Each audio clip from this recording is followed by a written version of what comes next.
અમદાવાદના ભૂતકાળમાં white topping road બનાવવાના દાવા થયા, પણ એક પણ રોડ હજુ પૂર્ણ થયો નથી. હવે ફરીથી કોર્પોરેશને વ્હાઇટ ટોપિંગ રોડ બનાવવાની વાત કરી છે.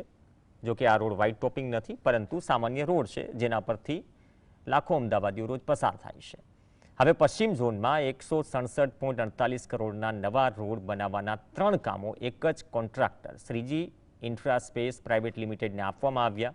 વિપક્ષે કહ્યું કે તમામ કામમાં 29% થી 31.50% વધુ ભાવના ટેન્ડરો મંજૂર થયા છે, જેથી કોન્ટ્રાક્ટરોને લાણી માટે જ આ કામ લાવ્યા હોવાનો વિપક્ષે આક્ષેપ કર્યો.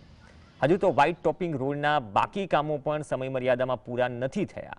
ત્યાં ચોમાસામાં કોર્પોરેશને વધુ વ્હાઇટ ટોપિંગ रोडના કામો સોંપી દીધા. 129 करोड़ का जिसका अंदाज बना है, उसे 37 करोड़ रुपए की बढ़ोतरी कर 167 करोड़ में देने की बात की गई है. सबसे पहले तो जुमलेबाज कहीं ना कहीं ये वादा पूरा साबित हुआ था कि व्हाइट टॉपिंग के रोड समय से पूरे नहीं हुए. वहीं दूसरी ओर बरसात के समय ऐसे कार्य लाते हैं और वही दूसरी बात यह है कि ऐसे कार्य भी 30%, 31% बढ़ोतरी कर कॉन्ट्रैक्टरों को दिए जाते हैं.